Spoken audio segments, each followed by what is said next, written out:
Beautiful. Beautiful. There's Diana. Sweet. Okay. All right. So yeah, as people are trickling in, I will kind of just kick off with some of the introductions, some of the high level kind of what we're doing over here. This is the first time we've ran something like this. Super excited to see people tuning in and kick this whole thing off. So this is our first live AMA podcast, whatever you want to call it, webinar session. And I'm joined by Ryan Sorley, the CEO of DoubleCheck, a win-loss agency. The way we're going to kind of run this thing is Ryan and I can kind of kick things off with a few questions, and then really this whole session is about engagement. So whatever questions you and all of the attendees have, fire them away in the chat.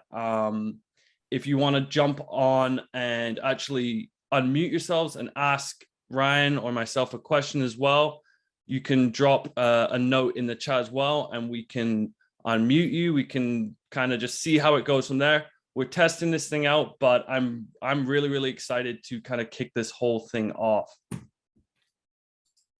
So, as I mentioned, housekeeping, we'll get all of this out of the way to start with. This is recorded, and we'll send you all the recording after we're done here. I believe that you should be able to receive it probably by tomorrow morning at the latest. And it will also be on our podcast feed. So the Competitive Enablement Show, that'll also be up. Should be easy turnaround for Friday morning as well. So don't worry if you can't sit through the whole thing. That's okay. It will all be in your inboxes. And like I mentioned, the floor is open. So ask your questions anytime within the chat. I'll be kind of keeping my eye on the questions as they're going along. And if you're not comfortable being on camera or asking your question in person, that's fine too. Just let me know and I can just ask you the question on your behalf. But again, I'd love to kind of see everyone's faces. It's already cool seeing people trickle in here. So yeah, join us, ask your question. Floor is open at any time. And without further ado, I should introduce you all to the expert, the person that we've come to learn from today. So I'm joined by Ryan Sorley, the CEO of DoubleCheck Research. Ryan's the founder of the company, and he's been a leading authority on win-loss program design and execution. Ryan and his team, they've been working with some of the world's largest and smallest technology providers, from established Fortune 100 companies to progressive startups, really just helping them understand the needs of their buyers. So Ryan, thanks for joining us. Thanks for having me. Happy to be here. Could you tell the audience a little bit more about yourself, your experience, and DoubleCheck before we jump into everything here? Yeah, so my background is research. I spent about 15 years across Gartner, Forrester, AMR research, and I spent most of that time in a sales and sales leadership position. So I spent a lot of time listening to buyers of technology provide feedback, positive and negative, about the sellers of technology. So about 8 years ago, we launched DoubleCheck to try to bridge the gap and educate the sellers a little bit more on what the buyers are saying about them and how to take that feedback and make improvements in different areas. So that is me and that is us. All right, let's kick this thing off. First and foremost, we're gonna have an audience. I think some folks may be kicking off win-loss for the first time ever. Some might be experienced, some might want the tactical advice on what to do in the weeds. And we're going to get to all of that. But I do want to just start this off by asking, why is win-loss important for your business, Ryan? So I think a lot of people struggle. We've seen a lot of people struggle with having blind spots within their data. And many organizations rely on reason code dropdowns in their Salesforce instance to be able to understand, why they're winning and losing against certain competitors. And what the challenge with that is the data is not accurate often and not complete and doesn't provide that whole story. So If organizations are looking for more depth of intelligence, they really want to understand all the gritty details behind why an individual deal was won or lost, or why a set of deals were won or lost. Win-loss is a really important part of that. The other aspect is the source of truth here. So being able to reach out to buyers, people who have recently evaluated you and your competitors, they have really current information about how they perceive you in the marketplace, how they think you're different, better, or worse. And they also have a ton of information about your competitors because they've just evaluated them. So if you're looking for super current and honest, straightforward feedback from people who know a lot about you and your competition, it's an amazing resource to tap into. And nothing against salespeople, but they don't typically dig deep into competitive intelligence questions when they win or lose a deal. When they win a deal, they run off and cash their check and they're happy and they get celebrated. And when they lose a deal, they move on to the next deal pretty quickly. So stopping and collecting data to be able to inform your go-to-market decisions, make smarter decisions is critical, so that you can win more, you can win more market share, you can have higher retention rates, all kinds of reasons. And so when you look at a win-loss program and how it fits into the broader business, what are some of the key components as well that make a strong win-loss program? So a lot of it starts with the person who's running the program. It's not something that can be done like part-time. So if you're a products marketer and you have 20 things on your plate and win-loss is one of those things, you're going to get out of your program what you put into it, which is not a lot. So that's important to understand, that it takes time and effort, and you really have to have somebody either fully committed to the process, or a large part of their responsibility should be committed to win-loss. The second is being consistent. So it's like working out. If you hop on the treadmill once every month, you're not going to see a lot of results. You have to do it consistently over time. You have to keep at it. Not every report or interview that you have is going to yield tremendous value, but if you stick with it, you'll start to really uncover a lot of interesting nuggets, and those nuggets will be game-changing for you, and they might lead to you winning a deal that you thought was lost. Like, we conduct a lot of interviews with losses who ended up not choosing anybody, and those loss reports turn into win reports when we give that back to somebody and the salesperson uses it to get a deal back on track. So that's pretty important as well, being consistent, finding those nuggets. Being realistic as well. There's a lot of great information out there from these buyers, but you have to be realistic that some of it will be validation, which is important for a lot of organizations. Not every single interview is going to tell you something that you didn't already know. So you have to kind of be realistic with expectations. The other thing is you have to get people to go with you on the program. You have to get buy-in from other stakeholders within your organization. It's not just about competitive enablement, collecting data in a vacuum and kind of using it on your own. It's about using it to inform other parts of the business, like sales and product feedback and any go-to-market stuff or customer success. So the more you get people on board early and explain what it is that you're doing and get their input into the process and help you design the program in the right way, the better off you'll be. And then the last piece is just operationalizing the program. A lot of people will collect data in a win-loss program and it will sit on a shelf. They won't do anything with it because they haven't done the work to figure out, like, well, what are we going to do with this data? And who's going to be involved? And should we build a committee to review the data that we're collecting? And how do we build an action plan to turn this insight into something great for the organization? So the operationalization piece is critical for a lot of companies to see the true value in the program. Can I when you mentioned that buy-in part, I'm that kind of set off kind of a light bulb moment in my head, because I've heard a lot of people say this, like, if you're building a compete program, you need organizational buy-in, you need key stakeholder buy-in. If you're running win-loss, same thing. But how do you do that? And what does that actually look like in practice to get buy-in from the key stakeholders? So do you have some examples at all that you've seen on or what works best for achieving that? Yeah, so I guess it depends on where the program starts. And we have programs where buy-in is like the first thing that happens because it's the board that is asking for a win-loss program.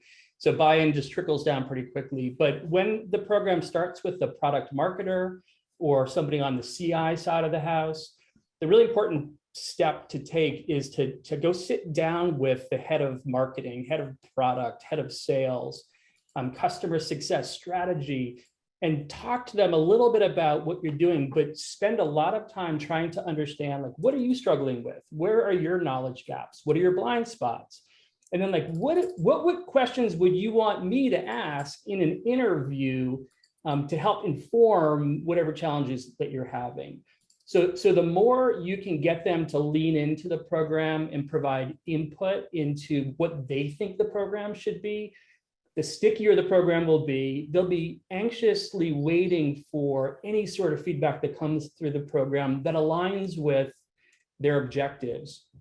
So if you're the head of sales and you provide feedback that, hey, I really want to understand if my sales team is differentiating effectively, or if they have the ability to tell the value story in an effective way, or if they're practicing this new sales process that we've just put in place and spent $1 million on, those questions, those objectives will come out in the win-loss interviews, and you'll be able to go back to them and say, listen, you had these questions. Here's all this great information that we've collected on that particular area to inform your personal objectives. And the more you do that, the more partnership you're forming with these people, the more they're anxious to see the output come on a regular basis. The stickier your program is, the more visibility it gets, the more value that's driven through it. So that buy-in piece is critical. You don't want to just start a win-loss program on your own and just start calling into different organizations and collecting data without doing all of that prep work first and getting people to really go with you on the journey. Same question here. Neil Parker had a question. Did you want to jump on? I see you've just popped on my screen. Neil, do you want to chime in? Because this is your question similar to like the starting point of building a win-loss program. And I think what Ryan's talking about here with the buy-in is like first and foremost. So I think this question kind of dovetails nicely into what Ryan's talking about here. Yeah, absolutely. I'm just getting into the weeds now. Started off our competitive intelligence program about 6 months ago, and we redesigned our CRM now so we can collect some information from the sales reps on lost opportunities. But I just wanted to get the story. What's a typical versus an optimal approach to win-loss analysis, designing the process over time, and what are some pitfalls that you can avoid along that route? So that last point on getting people's input is a really important part of the process. The other step that's important to take is figuring out, like, well, in conducting these interviews, what do I do with the data? How do I structure the summaries in a way that's effective? And then how do I analyze the data across different interviews to identify trends? That's the big challenge for a lot of people, because they'll type notes during the interview, and then those notes will go into some sort of a folder, and then they'll struggle with trying to structure all this unstructured data. So we recommend a tool called Dovetail, which we're huge fans of. And Dovetail allows us to take an interview transcript, drop it in, and then we actually summarize. We come up with different learning objectives. So we summarize the business drivers, and this will be different for everybody, but business drivers, selection criteria, competition, sales feedback, pricing, product, whatever those important areas might be, we summarize them. And then within Dovetail, we can actually go and create manual text tags that show us what's trending within the data set at any given time. So it takes all of this unstructured, difficult to deal with data and puts it into a format that, like, boom, exactly at any time, positive and negative feedback about the sales experience, positive and negative feedback about product, competition, pricing, it's all right there. It takes a little work, but it gets you pretty far. So we recommend figuring out that piece, so it's not just a headache trying to get through all the data. We also recommend an online survey component. So what we do is we actually field the online survey to the person who's agreed to the interview prior to the interview. So that enables us to collect a level of detail on that particular deal so that we can mentally get ready for that interview and know that we're probing into the right areas. It also gives us another type of data to review as well. And then, on the back end of it, trying to figure out, like, how am I going to report this to leadership? What is it that they're busy, they don't want to sit through a 50-slide deck? How am I going to synthesize the data into a set of key takeaways that they can act on and that are bite-sized? So coming up with some sort of a structured presentation to deliver the feedback back. So that's the analysis side. The other piece I'll mention is to get sales buy-in up front. A lot of folks will look at these programs, a lot of sales folks, as things that might get them in trouble. Hey, I don't think I did that well in this deal. I lost it. The person's not calling me back. I don't want anybody speaking to them because they might expose that I did something that I shouldn't have, or wasn't as awesome as I think I am. So it's important to set expectations with the sales team through the chief revenue officer that this is not a witch hunt. We're not looking to make people look bad. We're looking, and the sales component is just a component. There's all this other data that we're collecting, and that it's going to benefit them in a number of different ways. It's going to help them because the findings will go into go-to-market strategy stuff that will make them more effective, and product enhancements and pricing restructures, all good. So I think that part is another big piece. On that note too, because we talked off air a little bit about this very bit, like the idea that it might feel like a witch hunt or something when you're doing a win-loss, because the key to actual solid win-loss analysis is radical transparency. You're trying to get as much transparency from the buyer, and then you want to share that information out as unbiased as possible. Is there a difference? Like, I mean, for yourself, you're an agency that does this for clients. Is there a difference you notice between people that do this in-house and yourself as an agency with potentially handling that skepticism or wariness around it becoming a sort of like pointing fingers, this is what's going wrong with folks? Yeah, I think that we all have experience, like bringing somebody in from the outside is something that, you're paying somebody, so you kind of feel like you want to listen to them a little bit more to get the value out of what it is that they're saying, versus like your spouse who tells you to do something a million times and then you don't pay attention to them, but somebody else comes in and tells you to do it and then you do it. So I think there's this element of people that we know really well, we don't necessarily feel like we have to take as seriously as maybe a stranger coming in to help provide guidance and advice in some sort of a structured way. Does that answer your question? Oh yeah, for sure. I actually also have a good question here from Katie. I believe I'm just gonna allow you to unmute you here. Katie, would you like to ask your question too? Yeah, can you hear me okay? Yep. Great. I was just curious, when you're asking for orgs who you've closed lost or even closed won, do you typically incentivize them in some way to jump on a call with you? And like, how do you typically approach that kind of first outreach to kind of get them to want to engage with you in a win-loss conversation? Yeah, there's a lot of philosophical discussions about incentives and whether or not to do them. We believe in providing incentives. We think that it's, the person's giving us their time, we should, and that's great, but we should be thankful and grateful and give them something in return. So our approach to incentives is kind of twofold. The first approach is we offer an incentive that is either a Amazon gift card or something of that nature, or a charitable donation.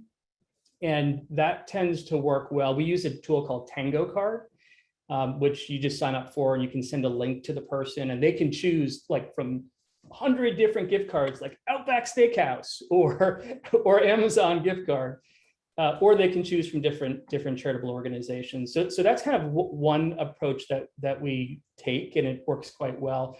The other approach is, or the other thought is around who it is that you're reaching out to and what's important to them.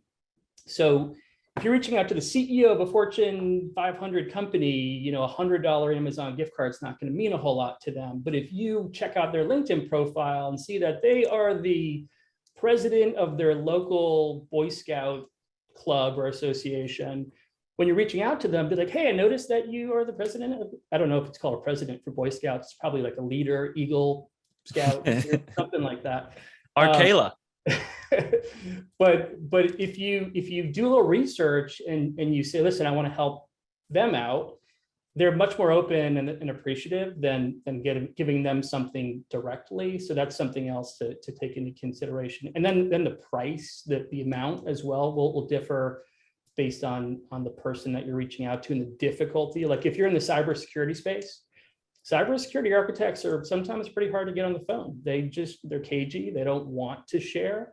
So sometimes you have to give them a little bit more than you would somebody in the sales enablement space who's more than happy to speak with you because they get win-loss analysis.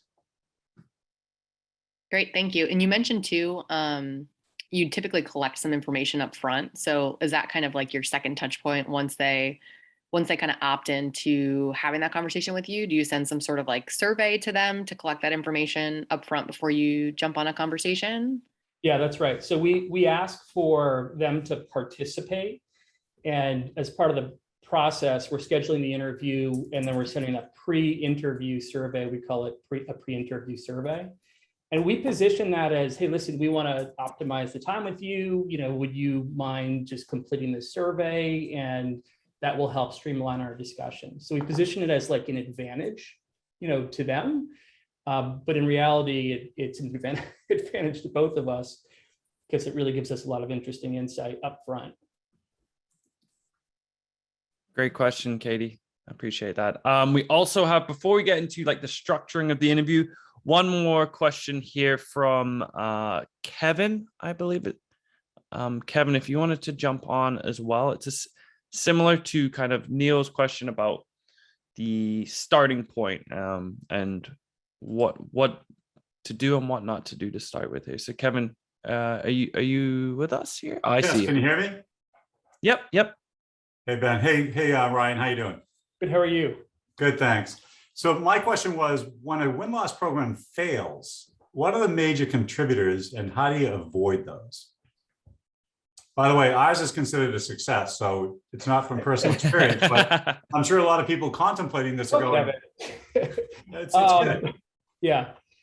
So, you know, I think that there's a number of different reasons why a win-loss program fails. I think that organizational buy-in is a big one. You know, you want to make sure that the organization's on board with whatever you're doing and the information that you're delivering so that you can act upon it in the right way. The other one is people not taking action on the insights, not knowing what to do with the data once they have it. They might think it's great, this is super helpful, but I don't have the ability to act on this right now. The other is, you know, maybe they're not learning as much. Maybe there's whole lot of validation, but there's no aha moments for them. That could be another reason why they slow down on their program. The key component is often the person who owns. I mentioned this earlier, who owns the program. If you have somebody who's in the seat that really gets win-loss, really understands how to operationalize it, really understands how to drive it internally, that is a key component. And what happens sometimes is you might have a person like that and then they leave, right? And then the responsibility falls to somebody else who did not sign up for win-loss. And it is one of 20 things that they're responsible for.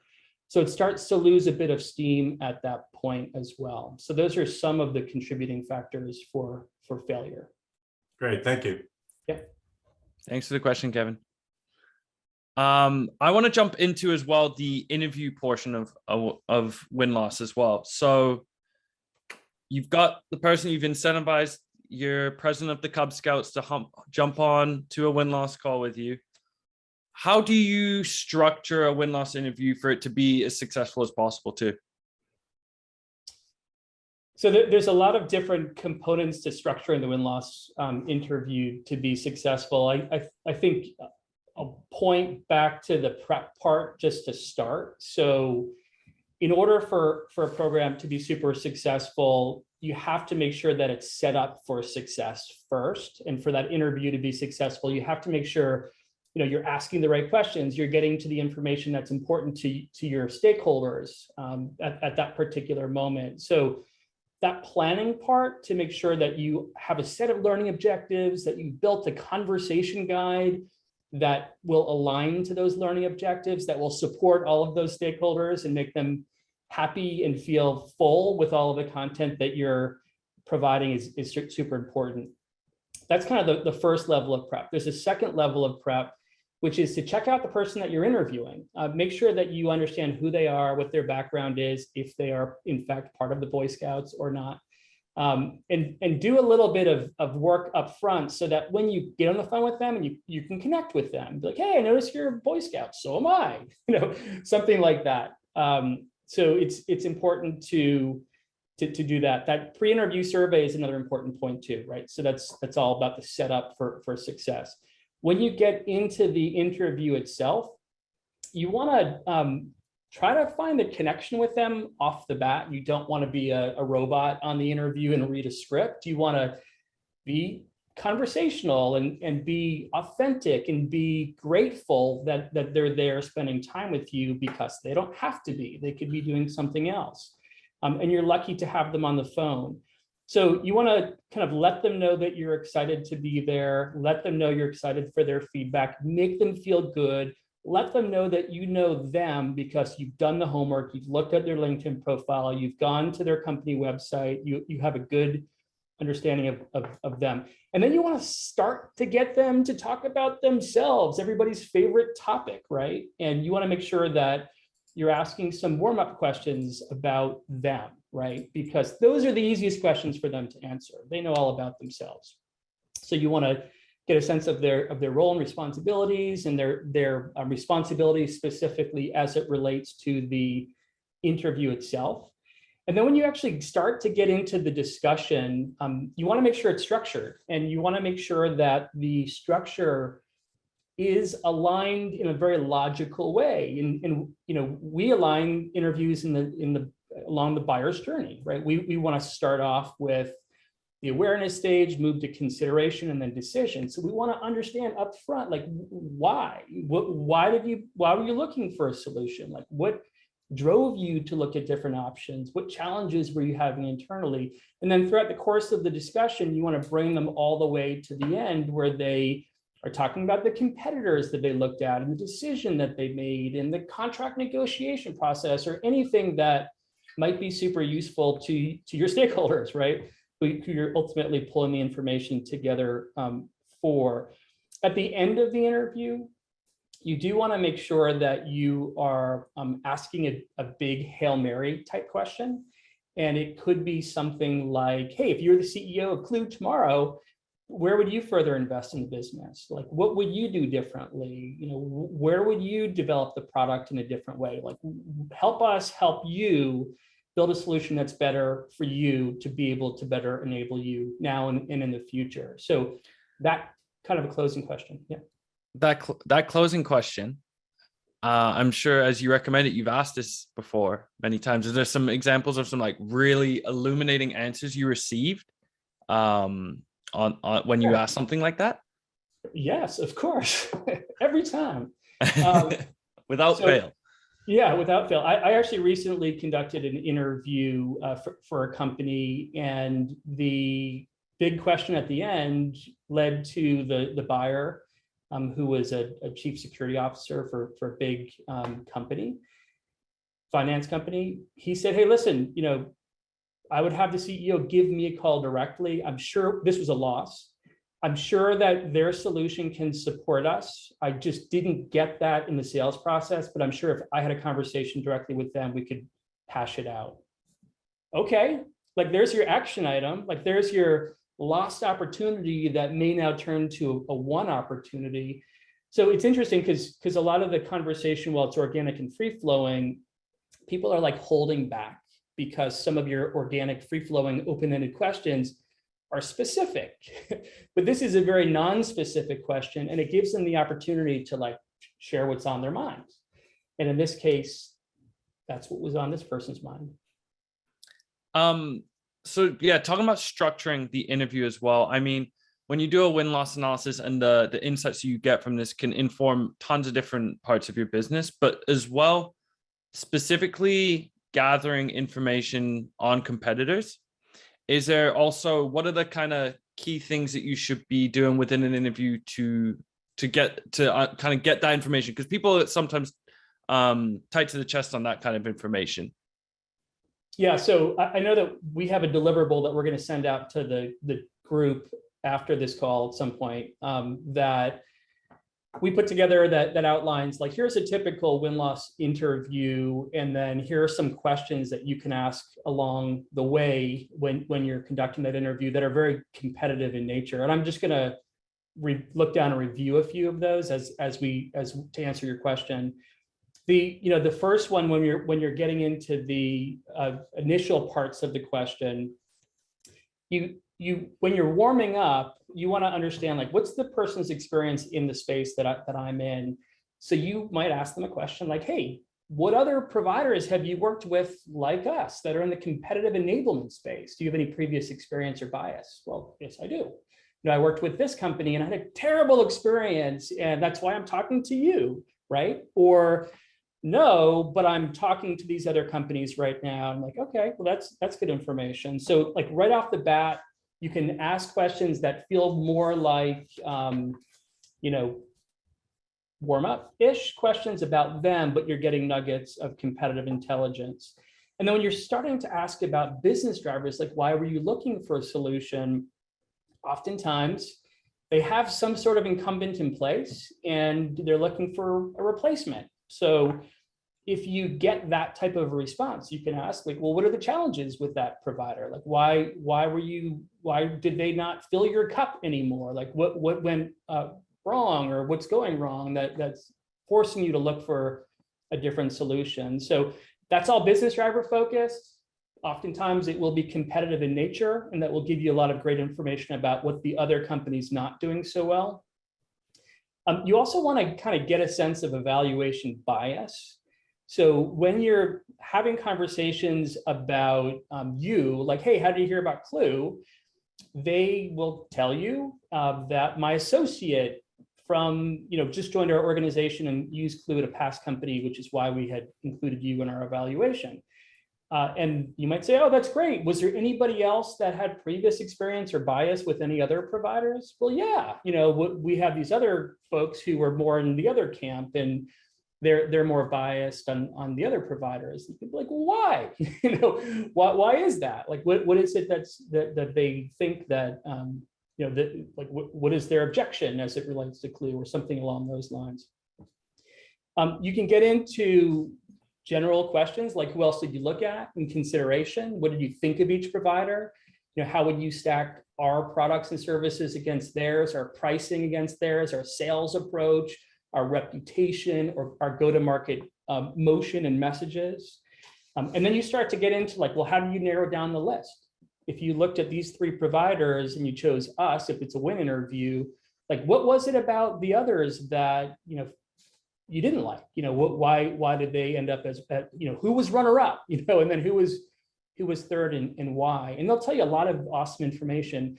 And a really important point to make here, which I probably should have made earlier, is that win interviews are often the best source of competitive intelligence. Loss interviews are great too, but the person who's just partnered with you and looked at 3 other providers or 2 other providers, are much more likely and open to sharing information about why they didn't choose the other folks and they chose you.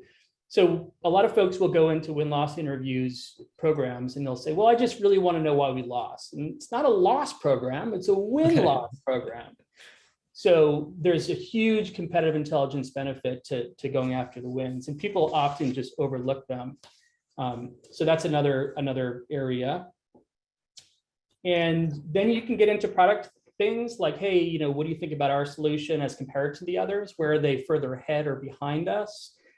You can get into sales questions when you're talking about your own sales performance and what went well or not so well. You can get into, you know, how did our sales team compare to the others? Like, were there any cautionary tales amongst the bunch? And oftentimes there are. I found that's funny when you mentioned like talking about win interviews and the stuff that comes from that too. That's naturally when we talked about earlier, like the potential hesitation among sales folks or other teams as well for just negative feedback. It's like, no, let's find the trends and why we win too, and share those amongst the organization. Give the sales reps that are having killer sales cycles, doing a great job through the entire sales cycle, give them the shout outs, give them the kudos, and then use that information to kind of inform and educate other sellers on the team as well. I also, on the interview side of things, negative questions. What are the questions you should not be asking, or the types of questions you should not be asking during a win-loss? Well, you know, you should kind of go with the flow on a win-loss interview and probe into areas that are important. I think it's about how you ask the question and when you ask the question in the discussion. I think that is important. You know, you don't want to, it's not a question, but I'll kind of answer that in a little bit of a different way. You don't want to do things like handle objections. We have a client who recently signed up with us, and they said that they had been doing win-loss interviews internally, and they had recently listened to one of them and found that the person who conducted the interview halfway through started to handle the objections of the person that they were interviewing. Like, you don't want to do that. That is not the point of a win-loss interview. You want to be a safe haven for feedback and information. People will not agree to the interview if they feel like they're going to be resold or attempted to be resold. So, you know, bad questions to ask.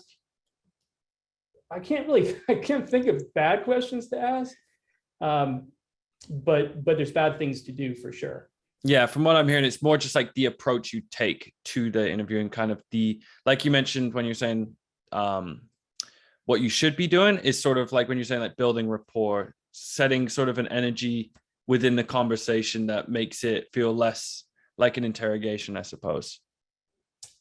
Yeah, you want to be yourself. You know, you want to be curious, you want to be interested, and you want to, we follow a practice called the 5 whys or the 5 hows, which when you get to that point in the discussion where somebody's saying something really interesting, you're like, oh, I want more on that. Don't just move on, you know, to the next question. Spend time, ask why that thing has happened or why that's so important to them. Well, you know, they didn't integrate well with our finance package, and well, which finance package do you use, and why was that important? And you know, you want to kind of get into the details, the root cause behind things, to find out more. You know, if you're just kind of staying at the surface and you're going really wide but only an inch deep, you might get some good stuff, but you really want to look for those moments to be able to probe in. I kind of, my example is that, you know, the guy on the beach with the metal detector looking for a ring or something. He's spending a lot of time looking for that ring, but once he gets there and he has an indicator that there's value, he starts to dig and dig and dig until he gets whatever that might be. Sometimes it's a can cap, sometimes but that's the kind of stuff that's important in these interviews. Yeah, it feels like kind of the active listening portion is that you're sort of monitoring the responses, and then when that signal goes, how do you dig in a way that allows the person as well to be answering that question for you? Because I think as well, when you kind of get that, like, okay, this could be going somewhere, you might have an inclination to start speaking and digging yourself. but it's always, you're going to unveil more when the actual interviewee is kind of sharing from their perspective. The other thing, just real quick on that point, is you want to be super confident in the interviews too. Like, you can't be passive. You have to really be, to your point, active listening, but an active participant in the discussion. And, just be courageous when you're asking those questions, especially the competitive ones. If you hesitate, they will hesitate back, right, in sharing information with you. If you ask the question in a powerful, confident manner, then they will answer it. It's simple as that. So there's a lot of style associated with getting some of that deep detail. Don't be passive, be confident in those questions. I was in the office actually yesterday. I was talking with an AE about, I was like, I've got Ryan jumping on. We're talking all things win-loss. And immediately he was like, I've got a question. You need to ask Ryan. So and it actually got me thinking is where does sales fit in all of this from a win-loss perspective? Because I think there's an understanding, like you can't just rely on sales feedback for your win-loss. Like there's an implicit bias, but does that mean that they should be not involved at all? Like what looks like, where does sales fit perfectly? Like what would be the ideal kind of partnership between sales folks that are in all of these deals and win-loss research? So I think sales has a big part in it, especially on the loss side. Being a salesperson myself, post-mortem discussions are really important to figure out why you lost a deal, and to train sales on how to have those discussions in a really constructive manner. And lacking of any sort of emotion or want to handle those objections again is important too. So I think they play a big part. On the win side as well, why did you choose us? Why did you not choose somebody else? I do, however, think that getting the stranger involved in the discussion, somebody who has no vested interest in the outcome of the deal, is really important. That neutral perspective and that neutral party allows them to ask questions about sales performance, like, hey, how did the sales team do? Did they do well? And you had mentioned earlier that you think wins would help celebrate the victories of these salespeople.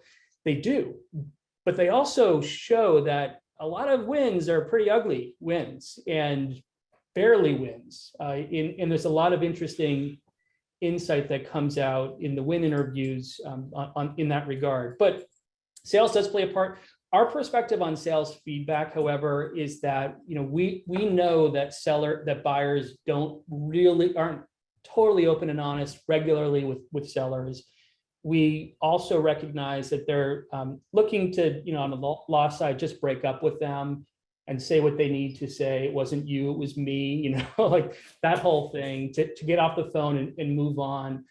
And their job is not to be a win-loss interviewer. Their job is to sell. So you want to give them enough ammunition to be able to say, here are the 4 or 5 questions that you really should ask in the discussion, and use that as an input into your Salesforce CRM or whatever CRM that you're using. The other piece of this is that as product marketers or competitive intelligence leaders or just GTM leaders in general, you want to look to sales feedback to find out what sales needs, right? So if you're conducting independent interviews, win-loss interviews, or using a product marketer to do that, that might be more honest and open content, and will help guide you on, like, hey, this is what the buyers really need. With the seller side, it helps inform you, like, this is what the sellers need, right? So if they bring up pricing all the time as the reason, which they always do, right? That's always the reason for losing. You want to dig more into that. Or if they complain about a competitor doing something, you want to dig more into that. You don't want to, that's not the God's honest truth necessarily all the time, but you want to use it as a signpost to say, hey, we need to look more into this. If sales is having trouble on pricing, we need to not change our pricing, but we need to maybe train sales on how to handle pricing discussions in a bit of a different way. So it's a little bit of a different view, buyers' truth, sellers' perspective, and using that as an enablement to help identify what challenges sales might be having. We have a question from Adam here as well. Great name, by the way.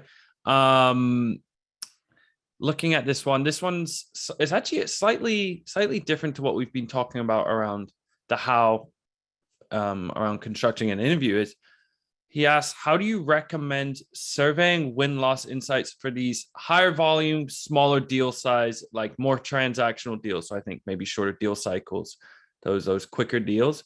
They're often too small individually to warrant dedicated resources or paying for a win-loss report.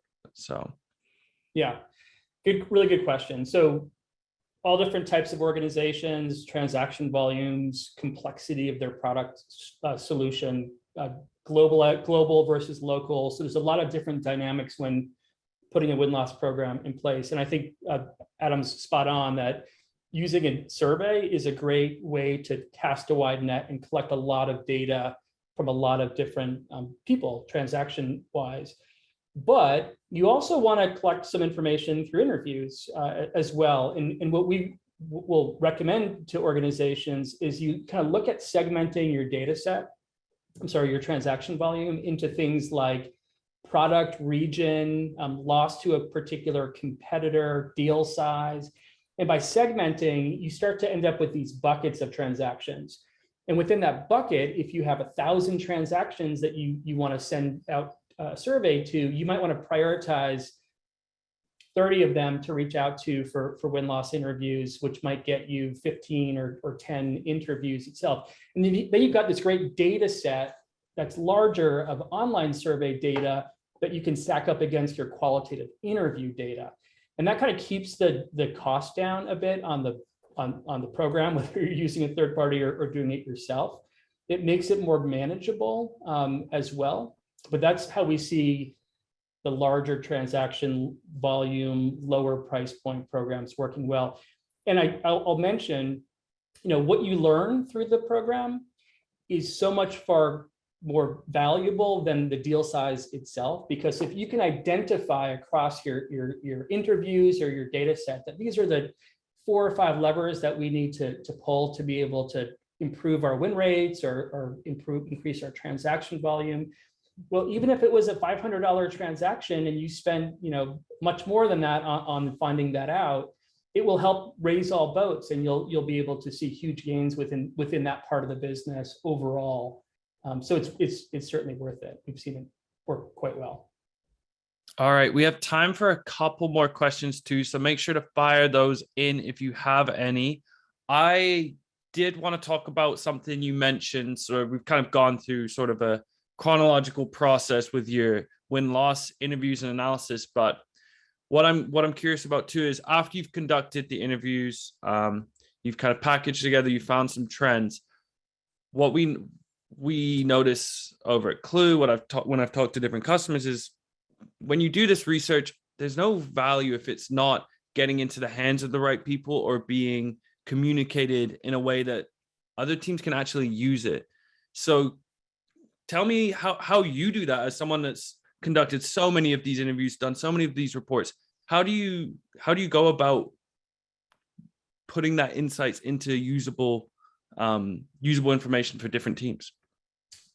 So there's the easy way and the hard way, I guess. So the easy way is, what we do is we actually take the interview, we record it, have it transcribed, and then summarize the findings. And then those findings go into Dovetail, the platform I mentioned earlier, where they're distributed to the sales team or the product team or whoever is on the distribution list or who has access to that platform. So people can talk about the interviews and share them broadly, or they can watch the recordings of the interviews. We have people who get together as a team and sit through a recent win or loss interview to discuss it and to act on it.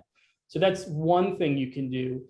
The other thing is you can create these executive summary presentations where you roll all the data together and then present it back at a sales kickoff, at a leadership team meeting, anything that is important at board meeting as well. That's another area. You can also create little mini research pieces on topics like price optimization or ease of use, or something that you might find that's a key takeaway from the research that you want to share out more broadly. So that's another avenue for creating content that drives value. But the harder way, which a lot of organizations do today, is they create a committee. I was on the phone with a client yesterday, a large enterprise level technology company out of Silicon Valley. And they actually have a committee that gets together on a monthly basis that includes different functional leaders from their business. They discuss the recent interviews and the summaries from that particular month. And then they actually have a RACI chart. And if you're familiar with the RACI chart, it's a chart that assigns tasks to different people. And what they do is they identify like, hey, within this set of data, we see this trend. We want you to look into that trend. Therefore, you're assigned to that. We want to capture a baseline, like where are we today in that particular area? And then we want to set up a set of milestones for that person to follow, and then report back on the outcome of their work in a future meeting. So being able to get that leadership team together that's influential, identify the opportunities, assign them out, set a baseline, set milestones, and then come back to measure the results. That's what makes for a great win-loss program at an operationalizational level. Okay, yeah, we've got a couple more minutes here. I did also have a question around, you've done a lot of these interviews in your time. Do you have any interesting, or what's the funniest story you've heard, or most off the wall story you've heard when you've been doing these win-loss interviews? So there's a lot of funny stories that come up on a regular basis. The one that has stuck in my mind over the years, and this was going back 6 or 7 years ago, but it's still the best story ever.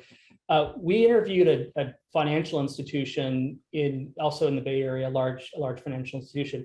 And at the time, we were working with this marketing automation platform provider, and they were a finalist in this evaluation process. It was a really big deal, and they had both vendors come to present their final demo and make a decision.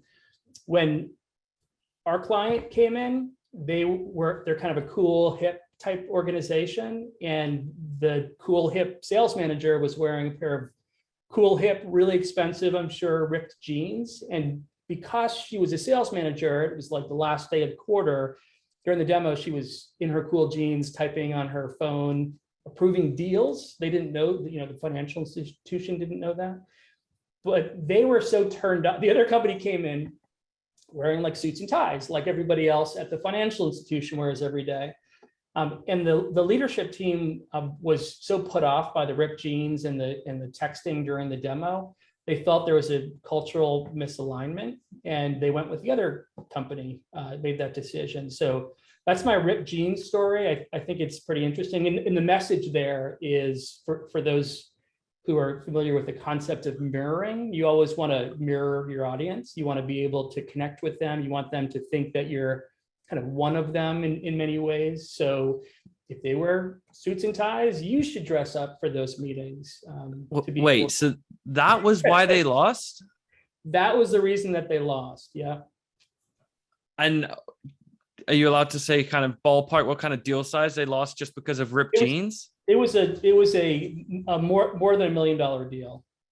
Yeah, it was a big deal for them. And by the way, the salesperson didn't do anything wrong. It was the sales manager that messed the deal up. So when that report came out, it was one of those, like, you're going to share that with them, and you hope that it doesn't create any sort of trouble between the sales manager and the salesperson. Wow. Well, this is good call, Ben. Yeah. Get non-ripped jeans onto your Christmas list then, friends, if you need to mirror. This has been awesome. I think actually there's one more question that we can squeeze in before we go here. Is you were talking about open-ended questions, allowing the interviewee to kind of expand on their questions. You don't want to be asking yes, no's. Is there such a thing as a too open-ended question? Yes, for sure.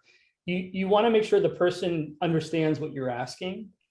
So if you're too open-ended, the answer might not align with what it is that you're looking for. So you want to ask questions that are clear and concise, and the person knows exactly how to respond to that question. Something that's too open-ended would be one where they have to then ask you, well, what do you mean by that? When they ask you that, you know that you've asked a question that's too open-ended. All right. With that said, this has been awesome. I appreciate everyone for jumping on, asking their questions, hopping on camera. This has been super fun. I think we'll definitely be doing more of these in the future.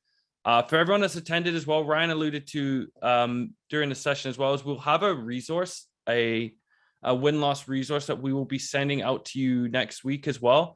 And Ryan's being kind enough to put a ton of the real questions that he asked during these win-loss interviews, sort of the reasons why behind asking all of these questions, and sort of how you can structure this conversation to get the most out of your win-loss interview. So that resource, I can attest to it being awesome. I've looked through it, and that will be sent over to everyone next week. So Ryan, thank you so much for that. And thank you so much for your time today. This has been great. Thanks everybody for joining. And yep, we will get this recording to you tomorrow morning. Be on the podcast feed. So make sure you look out for that. And thank you all for your time. See you, everyone.